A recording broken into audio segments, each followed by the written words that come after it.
Hey guys, welcome to The Writer's Journey. This is the show where we are on a journey together to learn more about writing and to encourage each other. So thank you for joining us tonight.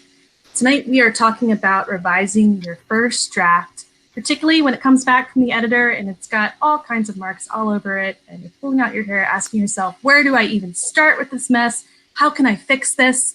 Well, tonight, here to help us out, figure out how to fix it, is veteran editor Ellen Campbell. And she's brought along an author friend. This is William Tyler Davis. Sorry. My brain just went flat for a second. This happens. But thank you guys for joining us on the show tonight. Woo! Yeah. Just send the first draft to your editor. A little bit about editor Ellen Campbell. Ellen is on the team here at Keystroke Medium. She's a standout editor in the independent scene since 2013. Ellen's credits include over 250 titles, a feat that's landed her in Amazon's top 10 science fiction authors on several occasions. She edited 6 volumes of the international best-selling Future Chronicles, 5 volumes of Beyond the Stars, and was editor in charge of the Apocalypse Weird Metaverse. And Tyler, we're calling Tyler's your name. We had this whole discussion before we started the show about what we did. And now I'm just chatting it out for the internet to hear.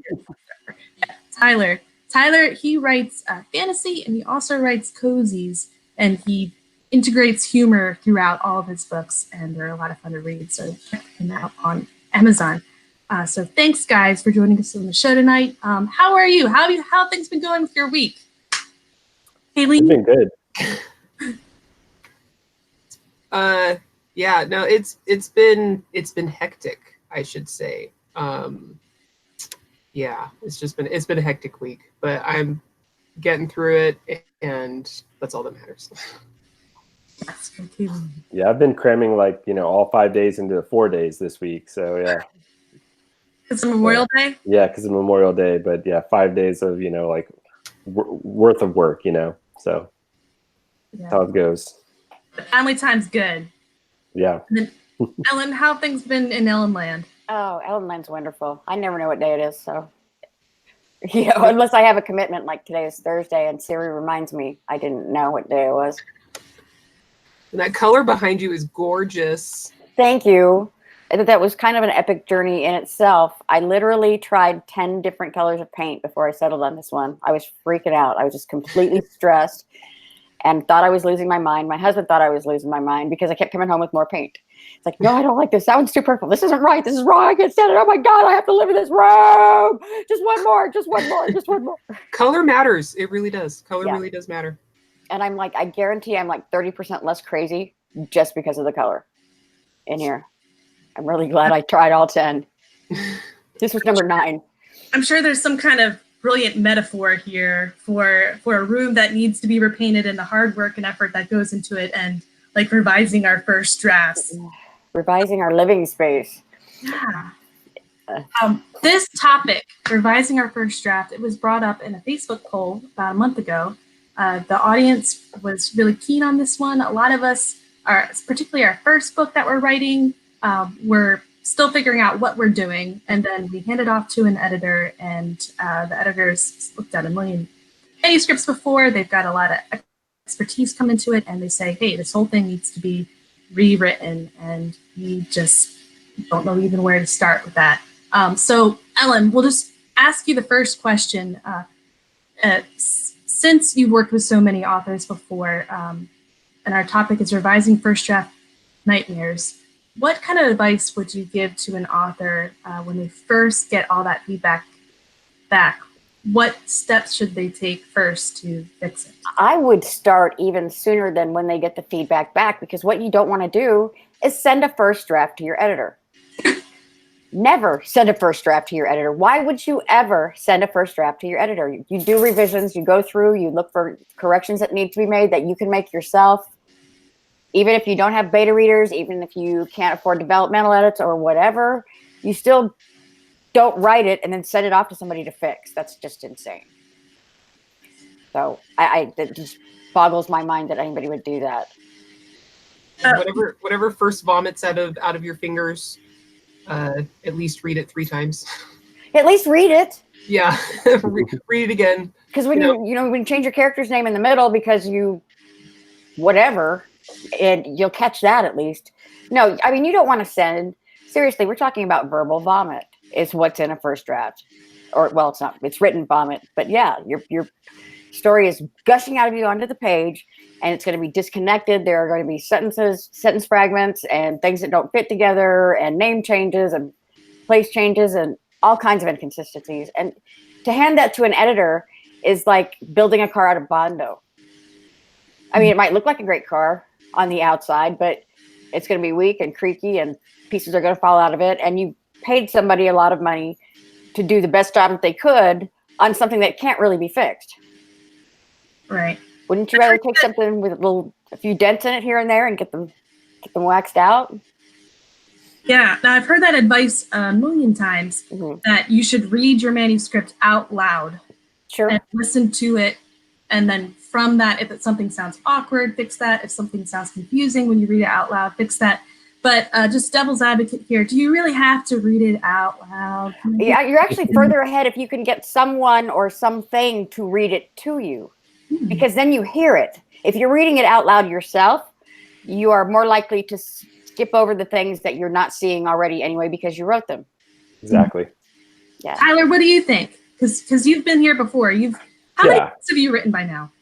So I've written 3 novels, and I've contributed to this. I think is going to be my 8th novella that I'm finishing up right now. About 30,000 words a piece for those.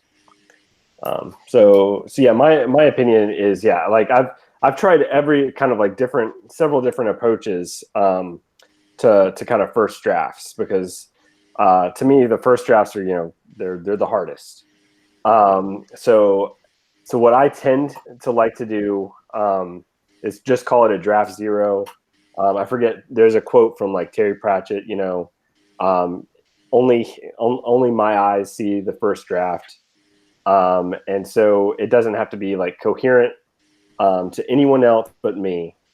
And then my job like begins with the next draft to make it coherent for everyone else, right? Yeah, so I usually, my first draft is actually just kind of like key scenes from the book, maybe the beginning, the end, 3 or 4 scenes from the middle, and then I kind of like to go over those scenes and then put the glue between them. Yeah. And then I'll go over those again. Yeah. We are 2 of a kind. I do that. Yeah. And Tyler does a pretty good job. I don't hate editing Tyler. That's why he's here, because it wouldn't be hard for me to be nice to him. Ellen also didn't see my first book. I did see your first book, not until after I saw your second book. Right, yeah. So, So there, yeah. Yeah, Ellen. The second was way better. This question wasn't on the sheet that I sent you. Okay. But I am curious. So about a month ago, we planned out this episode, and and I really wanted you to have on the show so you could share your experience. But how did get Tyler? how did I pick him? Yeah. Oh, because he's always funny. Our senses of humor mesh. He's easy to talk to. He likes talking to people, and he doesn't annoy me. So That's very important. And I thought he would like doing it. I thought he would enjoy it.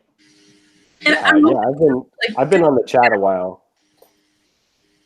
Yeah, like I've been watching since the first episode, so yeah, I was really excited to come on. Awesome. Longtime fan of the show. Yeah. Fan of your show, Lauren. He's been a fan of your show. Yeah, of this one. Like I've been on Monday's show, several months before that, but and I'm drinking just because those guys drink, and I've got to do that. But yeah, Kayleen and Lauren can both tell you don't want me to drink for this. Yeah, no, it's I'm really happy to be here, and yeah, my journey to Ellen's kind of fun. If you'd like to hear that, I would like to hear Do that. tell, yes. So yeah, with my first book, I hadn't found 20 books to 50K yet, and I literally, I have a first draft, or not a first draft, but like a second or third draft of a NaNoWriMo that's like in a Dropbox somewhere. But then I wrote this next book, this fantasy parody, and I was like, oh, I need an editor. And I looked in traditionally published books at the acknowledgments and found someone that I thought, oh, they're going to be great. And they were so great at taking my money. You know how track changes? You can see when they make their changes. Mm-hmm. She had my manuscript for a month. She made a couple changes at the beginning, and then all of the changes from like chapter 2 on were the day it was due. Oh no! And so that was awesome. And so then I found 20 books after I'd published, and I think Nick Cole had a video where he mentioned Ellen's name. Mm-hmm. And so I looked her up, and I had like my book 2 about ready or something, and approached her then. And it's been a much better experience. Oh, good. I'm glad, because we had a few. Oh, well, yeah. She has stuff. Yeah, we won't say. Stuff happened. But yeah, no, and I've had fun with your books. I mean, I scream at you a lot, but you're one of the people that I feel like I can say rude things to in comments. Yeah, she tries to take out some of my jokes that she doesn't get. Like I have a lot. Yeah, of, if I didn't get it, hey, I didn't get it. I'm sorry. Yeah, put it back. I can't get all of them. One thing, Ellen, I love about your editing is that you can take someone's words and put this like Ellen magic on it, and it comes out much more clear and polished and just beautiful and powerful on the other end. The other thing I love about your editing is that you can find out what's wrong with the story, or can find out what's wrong with the characters, and can give a really specific change that the author can make to fix it. And then the author has to figure out their own way to fix that. And I think that's the hard part with revision, is sometimes you get feedback back from beta readers or from family or friends or an editor that requires a change that really only the author can make. So what should an author do when they get that kind of feedback, where it's not like just accept or reject a change to the words, but a developmental kind of change? Okay, well, especially from anybody. If in a developmental sense, if somebody comes to you and says, whatever, the situation that you just laid out, think about it. Does it make sense? Is it logical? Does it serve the story? Is it going to help the story, or is this just somebody who thinks that they have to come up with something to tell you because they said they'd do it? You can get a lot of confusing feedback from people, and sometimes people want changes that make no sense to anybody but them, and then they don't help your book. I've seen good books go terribly, terribly wrong because somebody tried to incorporate all the beta changes. So just think about your story first. And does this serve the story? Does that make any sense? Is that where I was going with this? Does it shade it deeper, or make the color better? Is this good? Is this better? Or is this just ridiculous and pointless? Is this like using that 472 times in a novella? Is it just filler and useless and pointless? So does it serve the story? She placed her hand. Never placed. Never placed. Never within. So I'm lucky enough. I have 2 very excellent betas. One is my good friend Jason, and one is my wife Jen. And so I get developmental feedback from them, and what I think is you have to step back, and if it's good feedback, if you're like, yeah, that makes a lot of sense, especially with these cozies that I write, I might change the killer, or something like that in a second or third draft. These cozies are good, by the way.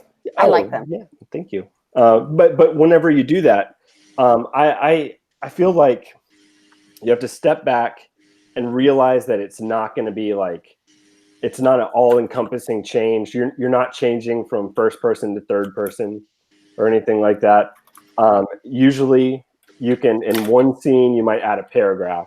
In another scene, you might add a sentence or two, and that can do all the foreshadowing you need for that later scene. That maybe that last scene where the climax where I changed the killer, that has to be totally overhauled.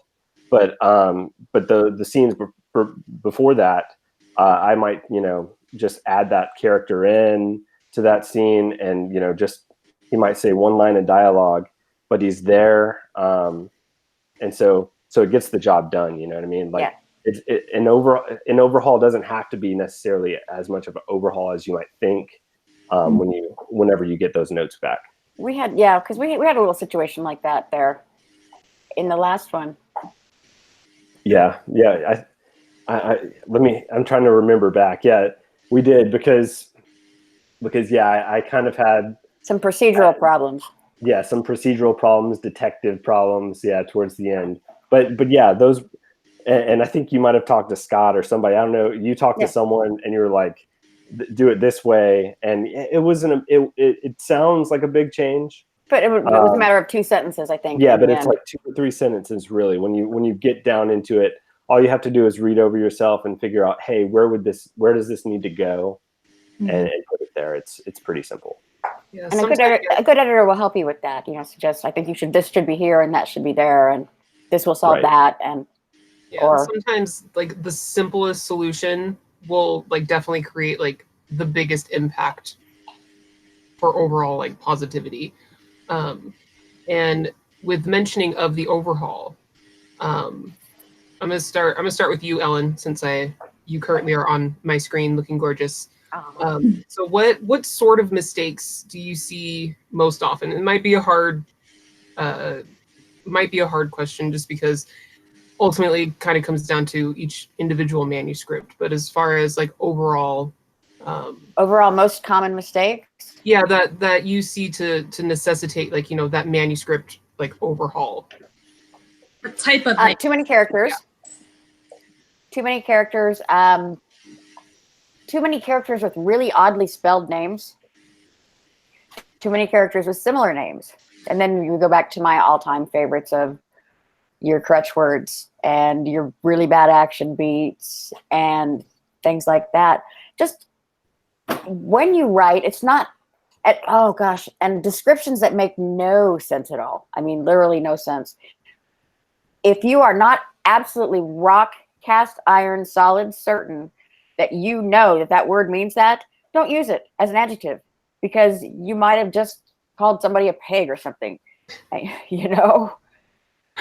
Yeah, people using vocabulary they don't know how to use. Yeah, just a lot of the same. Who's terrible is Josh Hayes. Josh is like the worst. Gotcha. I'm sure he is. I actually kind of just went through some of that with this book 3, with the betas. So I do a lot of play on comic books, right? Mm-hmm. And I named my police chief Wanda, and it was off Wanda Maximoff, and it was going to be like Max Wanda. But my beta was like, I keep thinking that the chief is a girl, so please change that. And so it's a simple thing that I'm going to change. I'm going to change that. He also, there's like a big family lineage thing with all these people that are related to each other, and he's like, you got to simplify that. And so I'm going to go in and do that. It's good feedback again.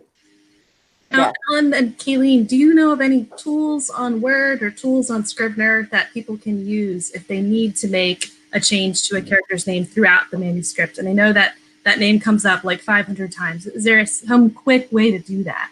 Sure. In Word, you can use find and replace. Same thing in Scrivener.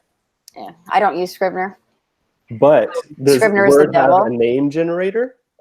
No, but there are online Word generators. Scrivener has one. Start by having fewer characters. Whoa. You don't need that many. I think Tyler's trying to get into this Word versus Scrivener debate. Right. Bring it onto our show. And Scrivener is great for writers, and writers love Scrivener, and I absolutely understand why they love Scrivener. There's a way that you can track changes and stuff with Scrivener, but I couldn't imagine going to the editor with a Scrivener document. Yeah, I'm fine I like to compile it in Word when I'm ready for the editor and send it. It's fine to me. And then track changes is a beautiful thing. It's like the only good thing in Word. Yeah, and until it crashes your document. I know. Right. You Well, you just get one too many, right? And, Yeah. and the whole thing just freezes up. and then you lose 6 days worth of work. Yeah. Yeah. So I've learned not to. I almost never lose work that way now. I just stop when it starts bogging down. I just stop and open a new document and start from there. man. And with the, I just want to say with the find and replace, make sure you put a space before and after your word, because otherwise it's going to pick up everything that may or may not have those letters in them. Okay. Yeah, like if your character's name is Max. Wait, before we tell everybody to do that universally all the time, don't do that universally all the No, time. don't do it. Yeah, yeah. Because if somebody's name is at the beginning of a sentence, there's not a space in front of it. Well, yeah, and if you change Max to John and you have the word maximize, it'll say Johnimize. So Right. Right. But yeah, I mean, it can be tricky, and there are refinements you could make for changing to ignoring case and not ignoring case, and you can go in and do a lot of different things. But yeah, sometimes that spacing around it works, sometimes it doesn't. But yeah, like if you're looking for as, you're going to want to space around it. But if you're going to space around it, and try it all three ways, with, without, Mm-hmm. and on, yeah. But don't think that you've solved the problem by doing it only one way, because you may not have. Yeah, and you still, if you're not going to look through the doc afterwards, you need to have a proofreader do it too, because You definitely, at the end of everything, you always want to have a proofreader, which brings us to our next little question here on this lovely cheat sheet that we have. Can you break down developmental versus line versus copy editing nightmares? Ooh. Nightmares? Well, it's on there. It's nightmares. I don't do a lot of developmental because, and it's me, I cannot see something wrong and not fix it. I cannot see you use the wrong homophone or homonym. I cannot see you punctuate it incorrectly and go by. I just can't. So, I mean, I don't really just do developmental. I generally refer that out. And developmental is the stage wherein you're addressing the structure of the story, the plot, and what's going on, and things like that. It's the brainstorming part of your manuscript, of writing your book, putting your manuscript together. What's the next question? Move on to line. Yeah. What kind of line editing nightmares have you come across? Well, we've kind of touched on that a little bit already. Line editing is when you address flow, and basically it's style and flow. So how the characters speak. What I hate, and I don't know why everybody's doing this. All of a sudden, people are dropping articles and pronouns from dialogue, but they're doing it for every single character. So every character is talking in 3-word sentences. Nobody says I, a, or anything like that. It's like, just stop. You can't do this all the time. You can do it sometimes. Everybody doesn't talk like this all the time. They just don't. It's stupid. Yeah, and it doesn't work. Yeah, because just even if that's how people talk, that's not how they should talk in books.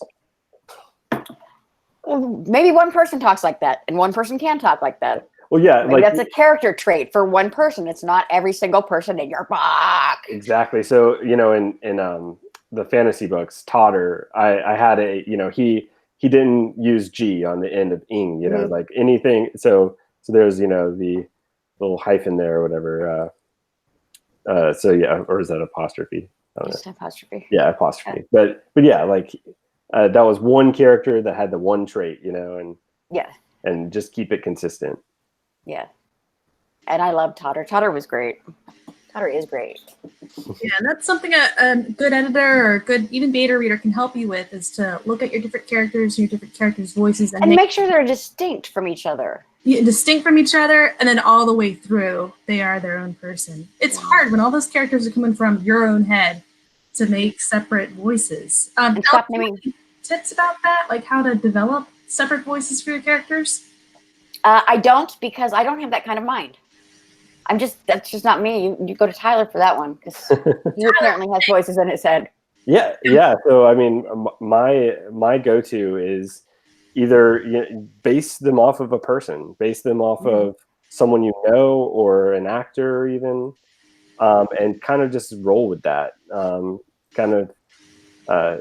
Just think about how that person that speaks, and go with it. So you can kind of cast them. Yeah. Find a character from a movie, or find a person you know and cast that person as your character, and then listen to their voice when you. So exactly. I'm gonna add a bit for something that I do. So when I'm really trying to figure out if the flow of my story is on the right track, if characters are sounding distinctive, I do read it out loud, but I'm also acting it out. Yeah. So, Nick Cole does that. Yeah. So if I have a character that's a little bit more Southern, I'm gonna start reading his words a little bit more Southern. It's not how we talk, right, Ellen? And well, you know what I mean. And if they're just a little bit more of a valley girl or whatever. Now I'm stuck in Southern. Anyway, I do that. I give them voices, and I actually say their voices and try to give them a personality, and that helps me when writing their dialogue.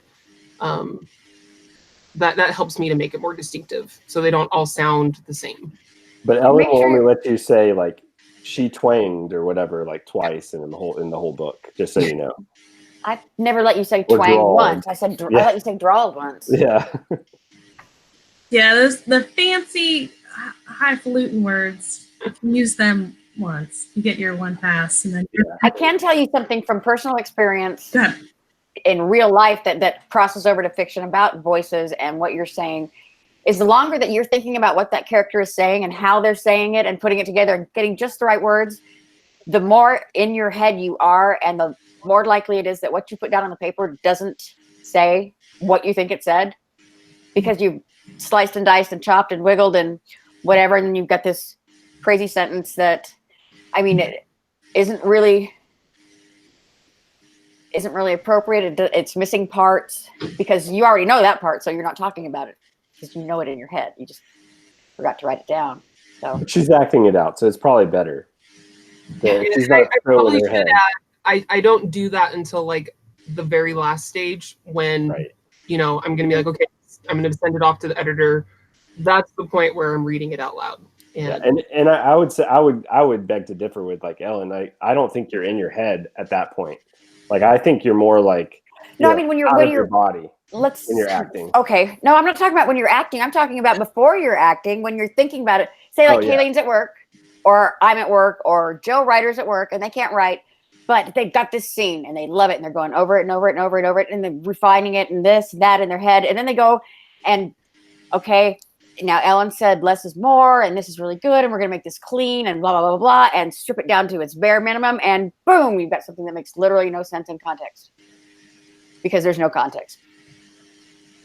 Yeah, I think that's where I fall with my writing too. Like, but it's hard. On the one hand, we don't want to have verbal vomit, and on the other hand, we don't want to overthink our words and just get too stuck in our head. And that's really why we need that outside reader to read the words and to give us that feedback. You just have to have it. Seriously, if you get somebody to read it to you, you'll hear what you're not seeing when you read, because you're not ever going to see it. You are not ever going to see it.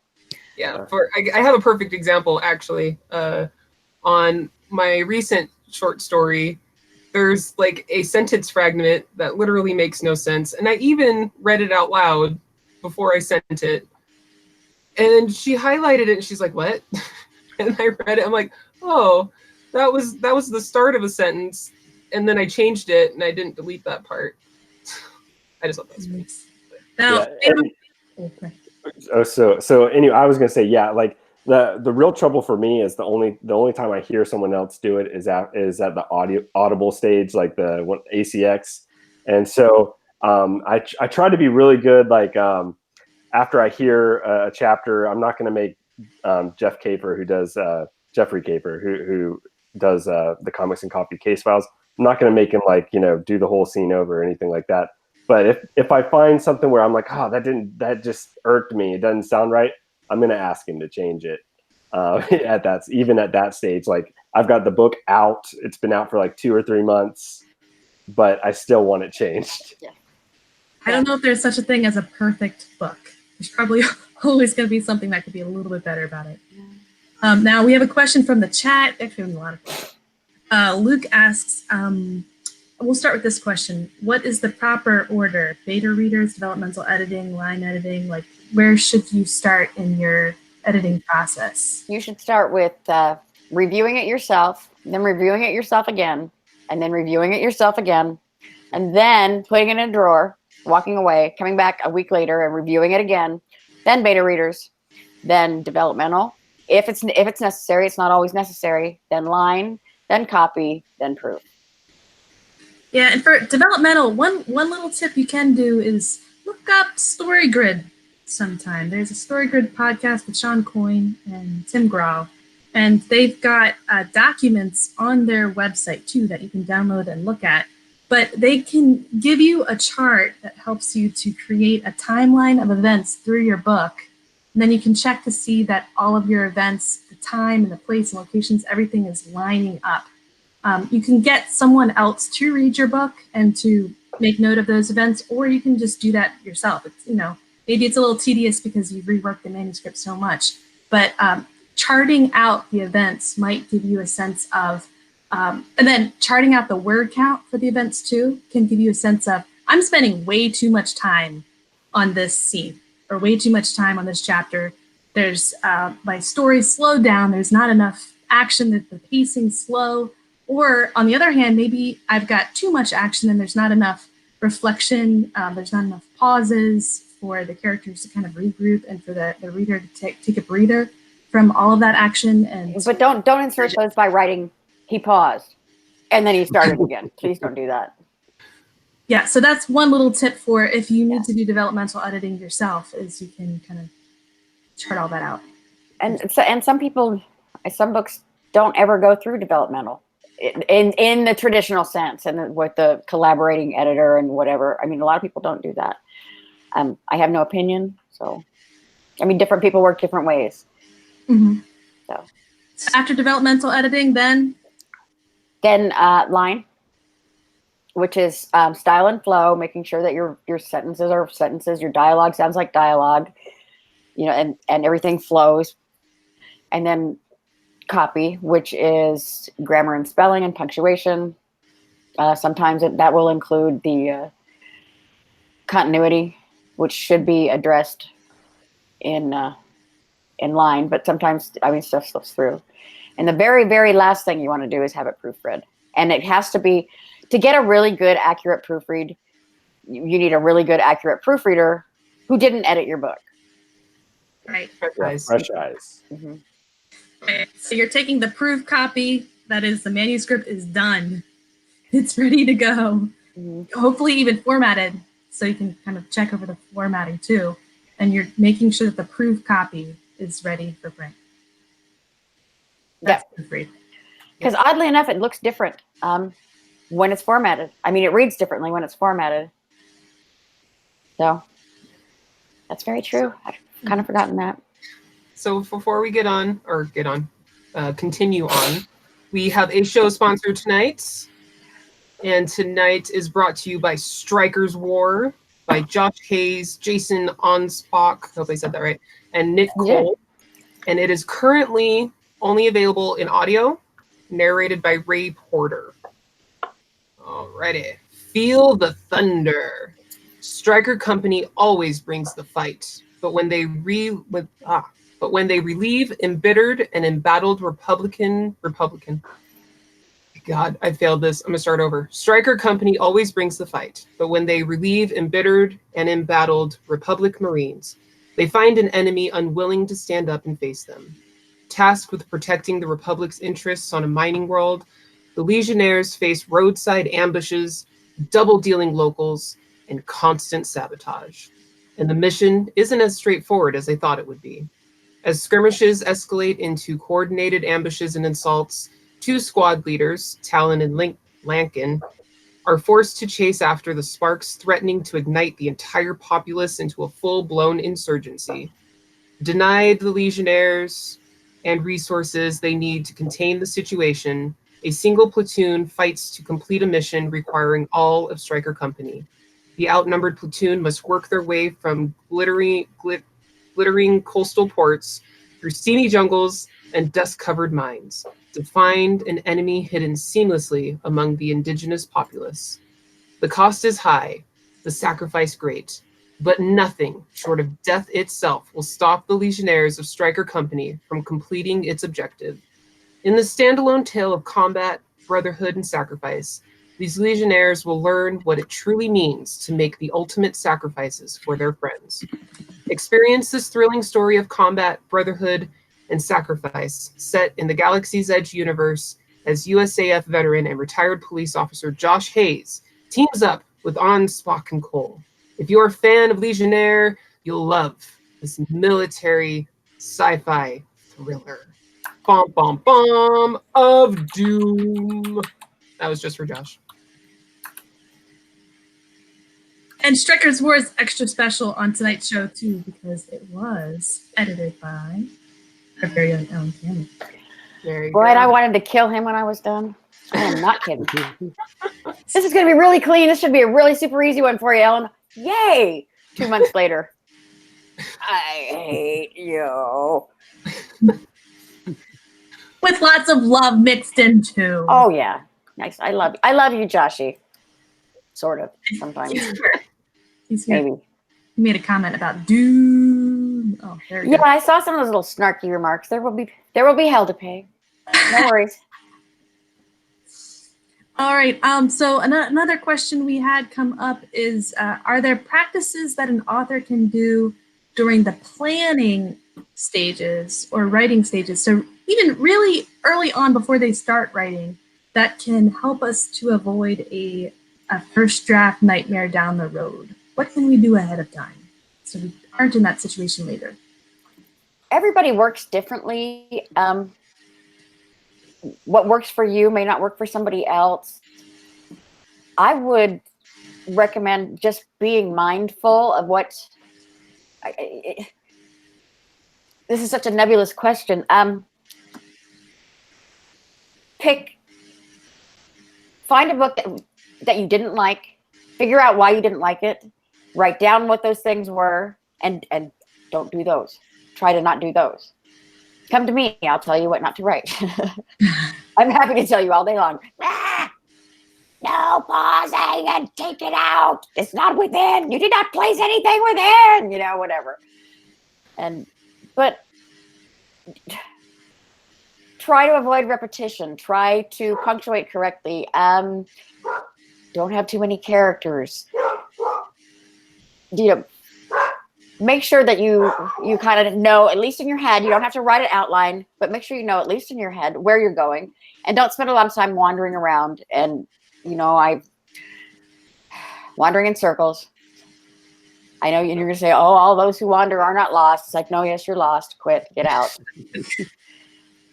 So, this is a situation that's really hard to give broad advice on. Because everybody is so different, Right. Yeah. I mean, A lot of authors. I think, yeah, everybody's got to find, their own solution to getting the draft complete, and for me, like, that's kind of a loose outline. I usually free write in the beginning, and then kind of I have my premise, kind of my story idea.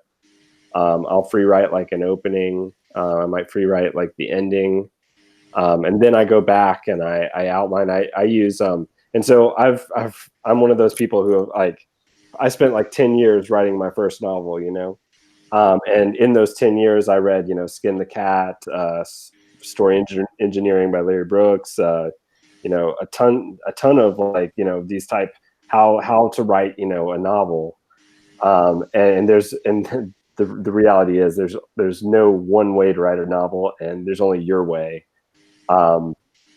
I really like Plot Gardening by Chris Fox because it kind of to me, the story circle kind of makes sense. And maybe that's just because I'm a big Star Wars fan. I have a Star Wars tattoos and stuff. And so Star Wars really follows the hero's journey, and that's what that does. But anyway, you find, your method to get your draft complete. I like, again, I really advocate writing the ending within free writing, even if you change it all, because having that, that finish line just helps me out. It helps me get there. Yeah, I agree. I mean, if I don't know the ending, it makes writing everything else really, really hard. I can see that. Just put the words on the paper. Put the words on the paper, get them out, get them down, however you get them down. But don't assume that when you've got it, what you think all of the words are, you got them out. Don't assume that now you're done and it can go to an editor, because that's just not how it works. I had a guy once who quite literally sent me a first draft that he had not even reread once, not once. And I said, why would you do that? He said, well, I wrote it. I know what it says. I shouldn't have to read it. Yeah. I don't think I talked to him for years. I picked it off of a project. It was almost unreadable. It was so bad. Yeah, I've had one of those and had to send it back and be like, you need to read this like 3 more times and get someone else to read it before you self-review.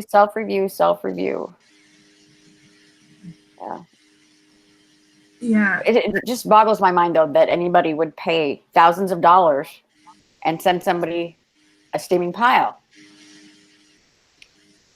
because you're going to get back a slightly less stinky pile.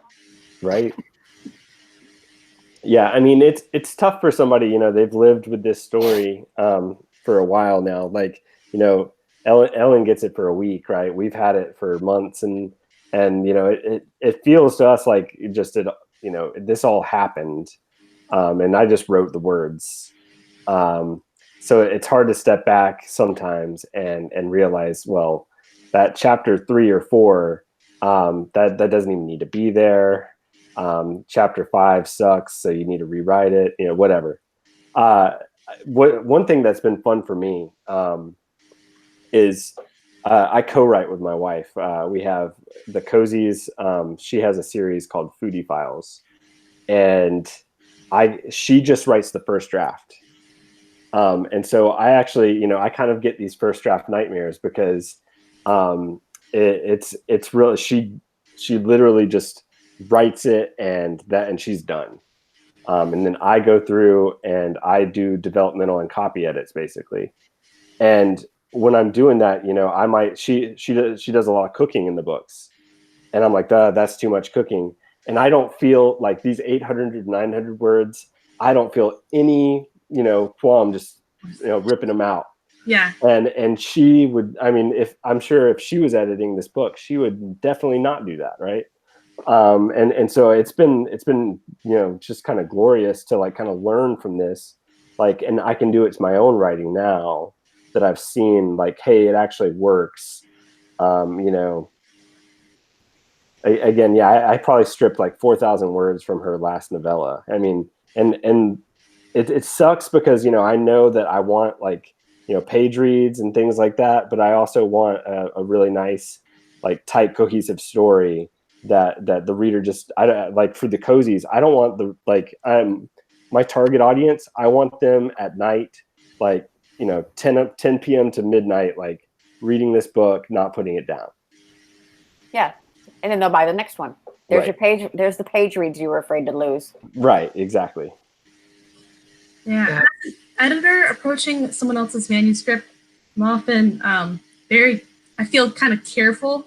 Like, I don't want to just change everything. I don't want to change their voice, So I kind of treat their words not as something like holy, but like just the kid gloves, it's their baby. But I find that with my own words and my own manuscript, it's all fair game for being changed in a way.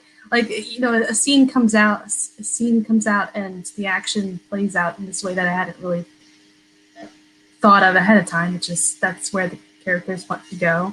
But I think if I would be open to hearing feedback from someone saying, hey, you know, like 3 chapters ago, this character's personality was this way, and somehow in this chapter they're doing something that I would not have expected from them. Are you sure that's the right direction? And I think I would be kind of open to getting this feedback. You know, maybe I need to rethink this. I'm surprised to find that is true of me. I've not thought that it would be that way. Do you guys feel that way? I love getting my edits back. She really does. She's very enthusiastic about edits. It is like one of my like top 2 favorite parts of writing. Is the first one is when I finally get through the vomit and it makes sense, and then getting my edits back. I super love it. I don't know. She does. She's a treat to work with, because I can work her over pretty hard, and she loves it. She comes back for more. So, and Lauren, I know exactly what you're talking about. When I first started editing, it was holy to me. I was like, oh, maybe I'll just leave him a little note that maybe I think he used the wrong word. And I admire what you can do, but I no longer assume that it was handed down from God and I shouldn't touch it. It's like, no, let's find what you're trying to say. Let's make this really work. Yeah. You know? Yep. And if you've used it 47 times, I'm just going to rip it out and leave you a snarky note. And the beauty with track changes is, you know, they could put it back if they really want to. Mm-hmm. Yeah, absolutely. But they shouldn't. Probably not. I mean, and I haven't had anybody complain. Yeah. So I got one edit one time where the guy he didn't use like track changes. Not in a way, like he only commented. It was kind of strange, and yeah, like I much prefer just rip it out. Just do, you know, what you would do, like to put this, you know, into print. And I'm happy with it. Yeah, I if I really feel like, okay, this whole entire paragraph would really be better up here, you're gonna see a giant block of red, and then of crossed out lines, and then another giant block of red that is then going to probably be edited to, you know, clean it up from my having moved it because it really needed to be up there. I'll just rip it out and move it.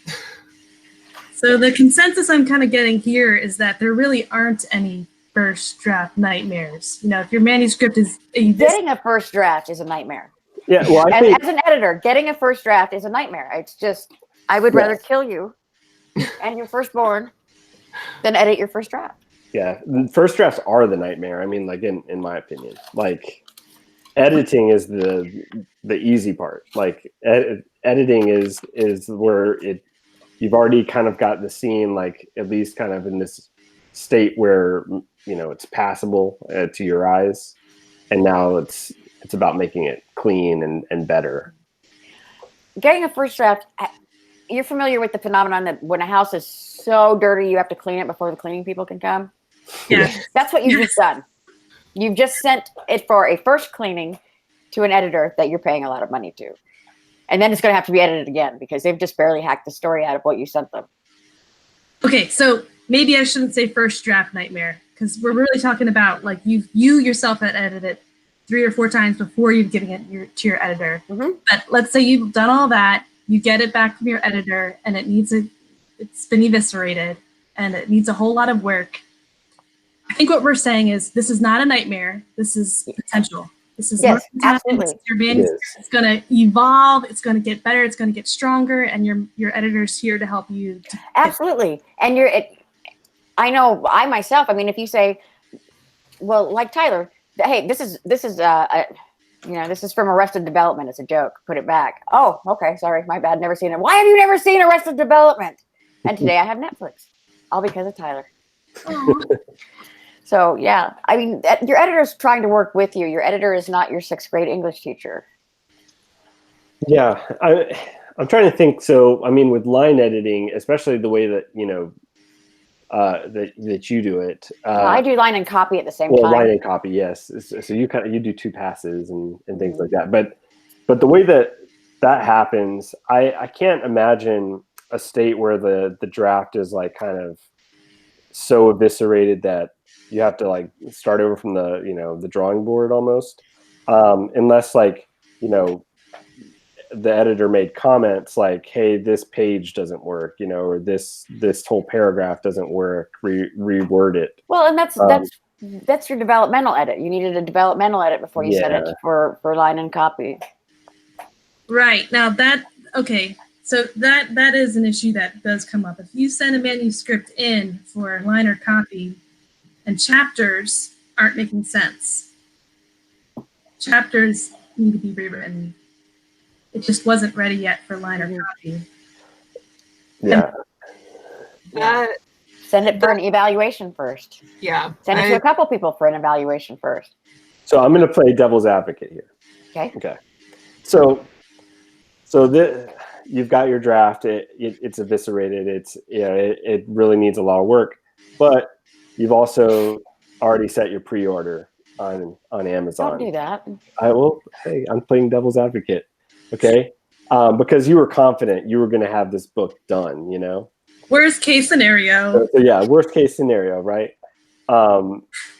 What I think this goes back to kind of something you said earlier, where like the book is only ever going to get so good, and so at a certain point, you know, the book is going to be what it is, you know. So maybe you do as many of those changes as you can incorporate. You go back for one more round of line copy editing. You go through proofreading, and you just put the book out there.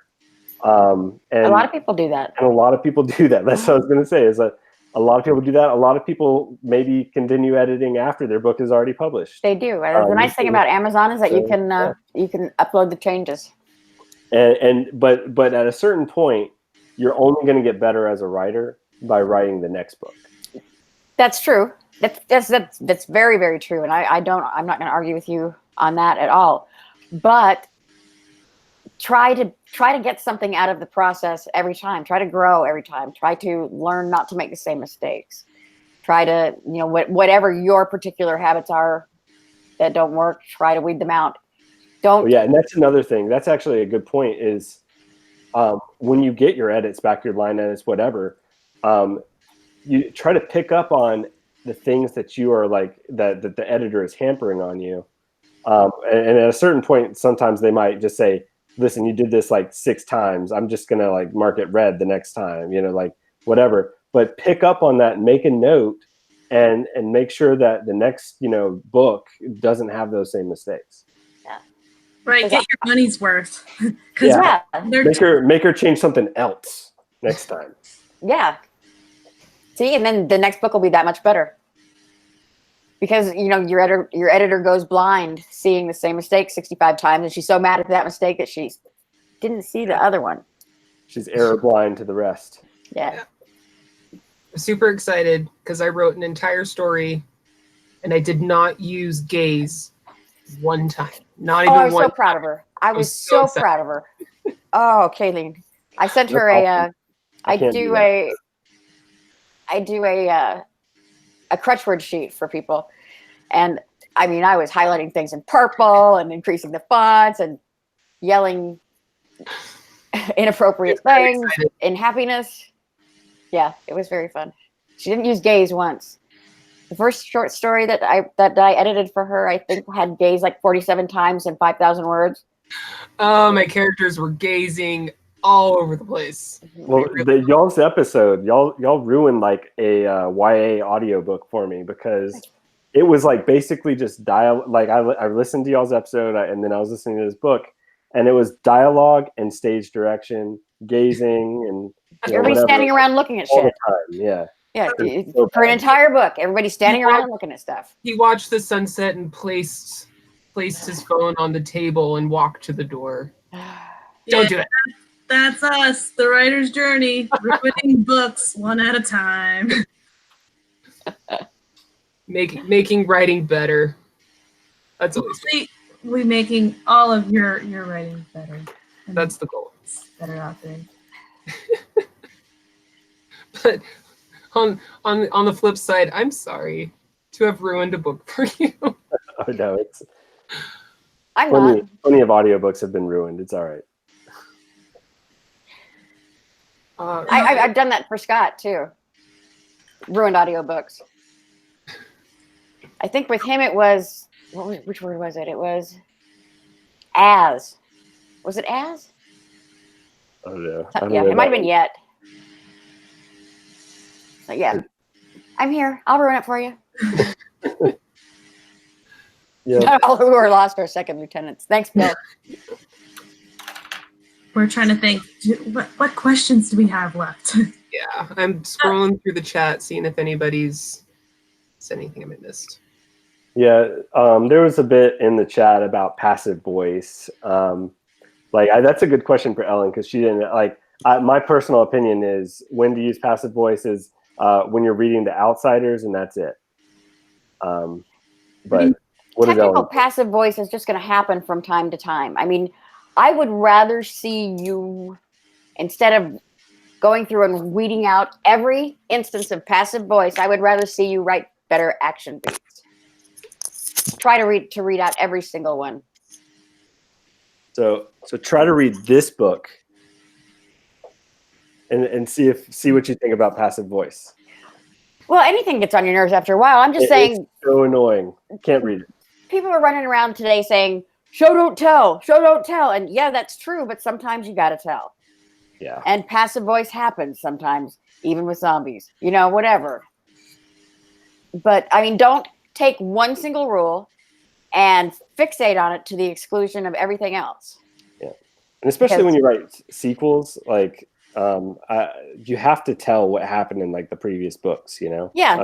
You weave it in. I always, every year I go through Harry Potter's, book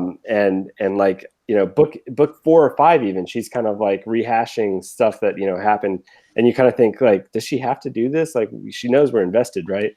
But yeah, there are certain times where you just have to. But the details get broader as the farther out she goes. Yeah. Yeah.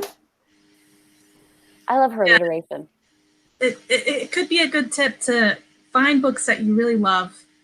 Find books that that the author just kind of sweeps you off your feet with their writing style, and figure out exactly what it is that you love about that passage. Maybe even pick one paragraph and kind of study it, figure out what they're doing, and then see how you can apply those tips to your writing itself. Looking at the model, yes, and then looking at your writing and kind of comparing it with something really specifically to see it in action might help, rather than a rule that you're trying to just apply blindly. Yeah. The story grid says that I have to do this at this spot, so I'm doing it here. But if you apply the story grid to one of your favorite books, I've done that before too, and it's uncanny. Especially some of the Harry Potter. I think Prisoner of Azkaban. I've got sticky notes in there that have the story grid, and you can literally open up the spine to the middle, and that's going to be the midpoint.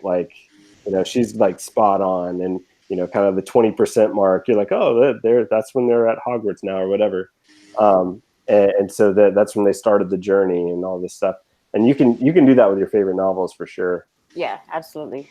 That was probably a bad example for me to use.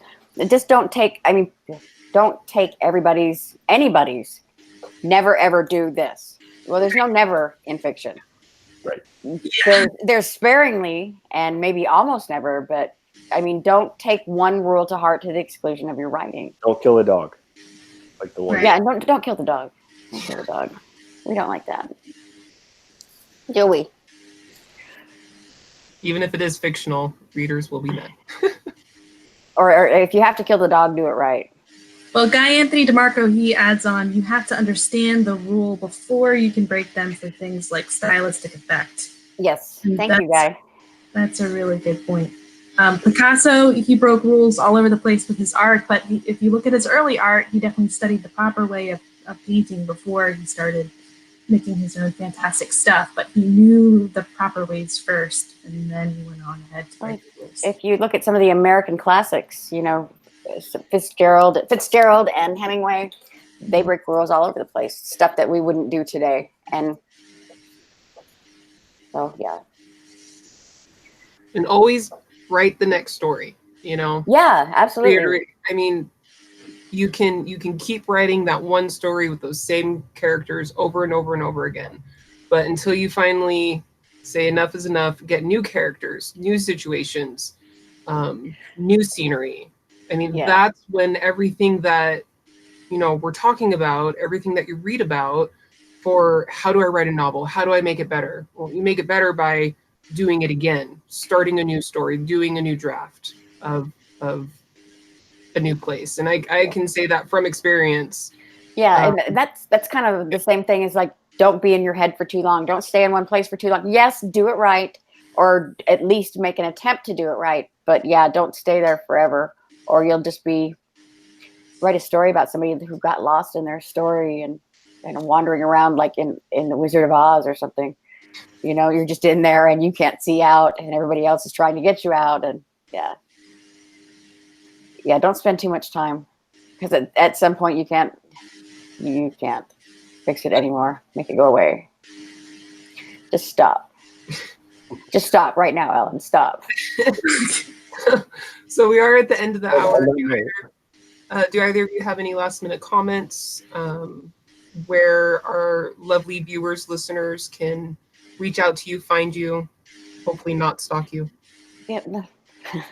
Well, I'm on Facebook, or you can visit my website, ellencampbelledits.com. Is that right? Yeah, that's right. It's so weird. Or find me on Facebook. I'm happy to answer questions. I'm on Facebook and Twitter as Billy T. Writes. And yeah, probably I'm pretty active on Facebook and Twitter as well. So find me there. I have a website that I don't pay attention to at all. And you should read his books because they're good. At least the ones I edited. Yeah, thank you. Yes, you're welcome. See, I gave you prominent placement over here. Ooh.